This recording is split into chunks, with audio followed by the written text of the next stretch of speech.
శ్రీమాత్రే నమ. జయ గురు దత్తాత్రేయ నమ. ఈ వీడియోలో కన్యా రాశి వారికి ఫిబ్రవరి నెల మాస ఫలితాలు తెలుసుకునే ప్రయత్నం చేద్దాం. కన్యా రాశి వారి యొక్క గ్రహస్థితి పరిశీలించినప్పుడు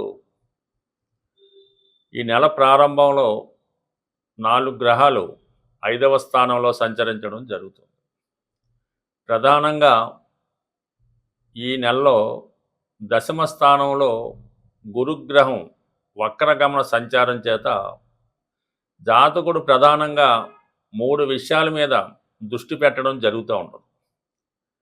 ఒకటి, స్థిరాస్తి సంబంధించిన విషయాల్లో ఇల్లు కొనాలని కానీ, మారాలని కానీ, లేదా అమ్మాలని కానీ ప్రయత్నం జరుగుతూ ఉంటుంది.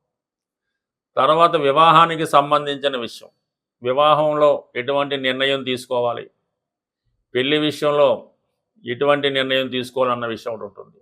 దాని తర్వాత ప్రధానంగా ఉద్యోగ సంబంధించిన విషయాల్లో ప్రస్తుతం చేస్తున్నటువంటి ఉద్యోగాన్నే మనం కంటిన్యూ చేయాలా, లేదా కొత్త ఉద్యోగంలో చేరాలా అన్న స్థితి ఏర్పడుతుంటుంది. బట్ ఏదైనా ఉద్యోగ విషయంలో కొద్దిగా జాగ్రత్తగానే ఉండవలసి ఉంటుంది. ఎనీ టైం జాతకుడికి ఉద్యోగపరమైనటువంటి ఇబ్బందులు వచ్చే అవకాశం ఉన్నది. అంటే ఉద్యోగం కంపల్సరీగా మారవలసి రావడం కానీ, ఉద్యోగం మానవలసి రావడం కానీ జరగవచ్చు. అందువలన మరి జాతకుడు కంపల్సరీగా ఈ నెలలో కొత్త ఉద్యోగం కొరకు ప్రయత్నం చేయవలసి ఉంటుంది. అయితే ఆ ప్రయత్నం చాలా వరకు నెరవేరే అవకాశం ఉంది. ఈ వార ప్రారంభంలోనే దశమాధిపతి బుధుడు పంచమ స్థాన సంచారం చేస్తూ వ్యయాధిపతి రవితో కలిసి సంచరించడం వల్ల తప్పనిసరిగా ఉద్యోగానికి ఏదో ఇబ్బంది రావడం కానీ, మారడం కానీ జరుగుతూ ఉంటుంది. అయితే ఫిబ్రవరి 3 తర్వాత బుధుడు 6వ స్థానంలోకి వస్తూ అక్కడ ఉన్నటువంటి రాహుతో కలిస్తున్నాడు. దానివల్ల మీరు ఏదైనా ఒక విదేశ సంస్థల్లో కానీ, సాఫ్ట్వేర్ రంగంలో కానీ, లేదంటే బాగా మల్టీనేషనల్ కంపెనీలో చేసే ఉద్యోగ ప్రయత్నాలు చాలా వరకు నెరవేరే అవకాశం ఉన్నది. ఒక ఇంటర్వ్యూకి వెళ్ళినా, ఒక రిటన్ ఎగ్జామ్ రాసినా కంపల్సరీగా మీకు సక్సెస్ అన్నది కొత్త ఉద్యోగ ప్రయత్నంలో రావడం జరుగుతూ ఉంటుంది ఈ నెల 3వ తారీఖు తర్వాత. అలాగే మీరు ఒక సినిమా రంగంలో ఉన్న, లేదంటే యూట్యూబ్ సంబంధించిన విషయాల్లో కానీ, టీవీ సంబంధించిన విషయాల్లో కానీ మీకు అంటే మీరు యాక్టర్లు అయినా, టెక్నీషియన్స్ అయినా కొన్ని కొత్త అవకాశాలు మీకు ఈ నెలలో రాబోతున్నాయి. మీలో ఉన్నటువంటి టాలెంట్ రుజువు చేసుకోవడానికి ఇది ఒక గొప్ప అవకాశంగా మీరు భావించి వచ్చిన అవకాశాన్ని మీరు ఉపయోగించుకోవాల్సి ఉంటుంది. అంటే కొంతమంది సడన్గా ఈ సమయంలో వాళ్ళు వృత్తిని కూడా మార్చే అవకాశం ఉంది. అంటే కంప్లీట్గా ప్లాట్ఫారం మార్చడం, ఏదో సాధారణ ఉద్యోగం నుంచి సినిమా రంగంలో ప్రవేశించడం, లేదా టీవీలో ప్రవేశించడం, లేదా యాంకరింగ్, అలాగే ఏదంటే ఈ మీడియాలోకి ప్రవేశించడం కానీ, ఏదో ఒక టెక్నికల్ రంగంలోకి మారడం జరుగుతూ ఉంటుంది. అందువల్ల ఆ ప్రయత్నం అవకాశాలు ఉన్నవాళ్ళు కంపల్సరీగా ఈ నెలలో మీరు కంప్లీట్గా ఫీల్డ్ మారినప్పుడు అవకాశాలు అలాగే వస్తాయి. మిమ్మల్ని మీరు చాలా వరకు రుజువు చేసుకోవడానికి కూడా ఇప్పుడున్నటువంటి గ్రహస్థితి మీకు సహకరించడం జరుగుతూ ఉంది. ప్రధానంగా శుక్రుడు ఈ ఫిబ్రవరి 5వ తారీఖున శుక్రుడు 6వ స్థానంలోకి మారడం వల్ల స్త్రీ కళాకారులకి కొత్త అవకాశాలు రావడం జరుగుతుంటాయి. అలాగే మీరు హీరోయిన్ అయినా, లేదంటే మ్యూజిక్ అయినా, సింగర్స్ అయినా, మిమిక్రీ ఆర్టిస్టులు అయినా సరే ఈ కొత్త అవకాశాన్ని మీరు ఉపయోగించుకోవడం జరుగుతూ ఉంటుంది.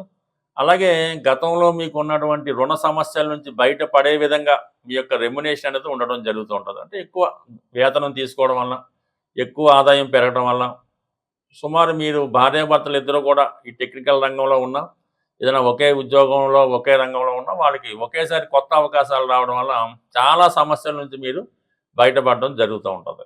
ప్రధానంగా ఈ నెల మధ్యలో ఈ 12, 13 తారీఖుల్లో రవి కూడా 6వ స్థానంలోకి రావడం జరుగుతుంది. అది ప్రభుత్వ ఉద్యోగ ప్రయత్నం చేస్తున్న వారికి, ఏదైనా ప్రభుత్వ పథకాలు కావాల్సిన వారికి ఇది చాలా వరకు సహకరించడం జరుగుతూ ఉంటుంది. ఎట్టి పరిస్థితుల్లో కూడా చేసే ప్రయత్నంలో సక్సెస్ రావడానికి ప్రతి గ్రహం మీకు అనుకూలంగా మారడం జరుగుతుంది. ఈవెన్ ఇప్పటికీ కూడా జరగకపోతే ఈవెన్ నెలాఖరికి ఈ ఫిబ్రవరి 23 నాటికి కుజుడు కూడా 6వ స్థానంలోకి వెళ్ళడంతో ఆటోమేటిక్గా మీ యొక్క టాలెంట్కి రుజువు అవడం వల్ల కంప్లీట్గా ఉద్యోగపరమైన చేంజెస్ రావడం జరుగుతూ ఉంటుంది. అయితే ఇదే సమయంలో కొంతమందికి మీరు చేస్తున్నటువంటి ఆల్రెడీ ఉద్యోగంలో ఉన్న వాళ్ళకి కొన్ని సమస్యలు కూడా రావడం జరుగుతూ ఉంటుంది. ఏదైనా కొన్ని ఉద్యోగపరంగా కొన్ని మార్పులు ఈ సమయంలో రావడం జరుగుతూ ఉంటుంది. ప్రధానంగా వివాహపరంగా చాలా కాలంగా దూరంగా ఉన్నటువంటి భార్యాభర్తలు, అది ఉద్యోగ రీత్యా అవ్వచ్చు, ఆరోగ్య రీత్యా అవ్వచ్చు, కోర్టు వ్యవహారాల రీత్యా అవ్వచ్చు, చాలా వరకు మరి వారిద్దరూ ఒక చోట చేరడానికి కానీ, కలిసి జీవితాన్ని పంచుకోవడానికి కానీ తగు ప్రయత్నాలు చేసుకోవడం వల్ల ఈ ప్రయత్నాలు చాలా వరకు నెరవేరుతూ ఉంటాయన్నమాట. అంటే ఒకళ్ళు కోర్టు సమస్యలున్నా, పెద్ద మనుషులో సెటిల్మెంట్ చేసుకున్నా, ఒకసారి రాజీ ప్రయత్నంలోకి వెళ్ళడం వల్ల చాలా వరకు మీరు ఈ వివాహపరమైనటువంటి సమస్యల నుంచి బయటపడతారు. అలాగే పెళ్లి సంబంధాల విషయంలో కూడా ఏదైనా వివాహం పెండింగ్ ఉంది, గతంలో పెళ్లి సంబంధం వచ్చి ఆగిపోయింది అన్నీ కూడా మీరు దాన్ని మళ్ళా పర్సూ చేయడం వల్ల ఆగిపోయినటువంటి వివాహ ప్రయత్నాలు తిరిగి పునఃప్రారంభమయ్యే అవకాశం ఉంది. ఈ ఫిబ్రవరి నెల మనకి పౌర్ణమితో ప్రారంభమవుతుంది. అంటే 1వ తారీఖునే మాఘమాసం పౌర్ణమితో ప్రారంభమవుతుంది కాబట్టి ఎవరైతే రుణ సమస్యలు, ఆర్థిక సమస్యలతో ఉన్నారో వారు ఈ సమస్యల నుంచి బయటపడడానికి ఈ రాబోయే 15 రోజులు చాలా కీలకంగా మారడం జరుగుతూ ఉంది.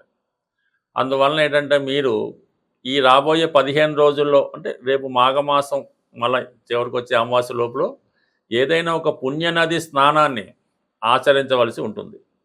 సో దానివల్ల ఒకటి, దాని తర్వాత ఏంటంటే ఈ నెల అంటే ఫిబ్రవరి 5వ తారీఖున సంకటహర చతుర్థి రాబోతుంది. ఆ రోజు విధి విధానంగా మీరు వినాయకుడికి అభిషేకం, హోమం లాంటివి చేసుకోవడం వల్ల ఏదైనా ఆగిపోయినటువంటి పనులు తిరిగి పునఃప్రారంభం అవడం జరుగుతూ ఉంటుంది. ముఖ్యంగా విద్యార్థులు ఎవరైతే ఉన్నత అవకాశాల కోసం ఎదురు చూస్తున్నారో వాళ్ళు ఏ వయసు వారైనా సరే ఆ రోజు పిల్లలైతే పెద్దవాళ్ళు చేయించడం, కొద్దిగా 15 సంవత్సరాలు దాటిన వాళ్ళైతే వాళ్ళే ఆటోమేటిక్గా ఆ రోజు విధి విధానంగా ఆ పూజా విధానాన్ని పాటించడం వల్ల, వీలు కాని వారు కనీసం విఘ్నేశ్వరుని 108 నామాలతో పూజ చేయడం వల్ల ఆ రోజు అంటే సంకటహర చతుర్థి చేసుకోవడం వల్ల రాబోయే విఘ్నాలన్నీ కూడా తొలగిపోయే అవకాశం ఉంది. ఎస్పెషల్లీ ఈ 14వ తారీఖు 2వ నెలలో మరి వస్తున్నటువంటి శని త్రయోదశి, ఇది చాలా ఇంపార్టెంట్ అయినది, చాలా పవిత్రమైనది. ఆ శని త్రయోదశి రోజు అంటే మాకు ఏలినాడు శని, అష్టమ శని, అర్ధాష్టమి ఇవన్నీ కూడా పక్కన పెట్టండి. ప్రతి ఒక్కరూ ఎవరైతే జాతక చక్రాన్ని, జ్యోతిష్యాన్ని, నవగ్రహాల్ని నమ్ముతారో వారు విధి విధానంగా ఆ 14వ తారీఖు వచ్చినటువంటి మాస శని త్రయోదశి నాడు చక్కగా మరి నవగ్రహాల్లో అన్ని గ్రహాలకి పూజ చేసి ప్రత్యేకంగా శని భగవానుడికి తైలాభిషేకం చేయడం, తర్వాత మళ్ళా మంచినీటితో అభిషేకం చేసి విధి విధానంగా అక్కడ ఉన్నటువంటి ఆచార ప్రకారం పూజాది కార్యక్రమాలు పూజ చేసుకొని అదే శనివారం రోజు ఏదైనా శివాలయంలో అభిషేకం చేయించుకొని తిరిగి ఆ రోజంతా కూడా చాలా నియమంగా ఉండవలసి ఉంటుందన్నమాట. ఆయిల్తో చేసిన పదార్థాలు తినకూడదు. ఆ రోజు ఒక్కరోజు భూసైన కింద పడుకోవాల్సి ఉంటుంది. ఎటువంటి బలహీనతలకి అంటే సింగిల్గా పడుకోవడం, బ్రహ్మచర్యం పాటించడం, అంటే సుమారుగా మీరు స్వామి అయ్యప్ప దగ్గరికి వెళ్ళినప్పుడు ఎలా ఉంటారో ఆ విధంగా ఒక్కరోజు మరి ఆ శని త్రయోదశి రోజు సంకల్పంతో ఉండడం వల్ల చాలా వరకు మీకు ఉన్నటువంటి ఆర్థికపరమైనటువంటి సమస్యలు తొలగిపోవడం జరుగుతుంది. అంటే ఒక వ్యక్తి జీవితంలో సుఖమైన వైవాహిక జీవితం పొందాలన్నా, ఆర్థిక పరంగా బాగుండాలన్నా ఏదైనా కూడా శని భగవానుడు ఇవ్వగలడు. దాన్ని మిమ్మల్ని మార్చగలిగే శక్తి ఉంటుంది కాబట్టి ముందుగా మీరు ఈ సంకల్పంతో శని త్రయోదశి చేయడం. ఇక అలాగే మనకి 15వ తారీఖున వచ్చినటువంటి మహాశివరాత్రి.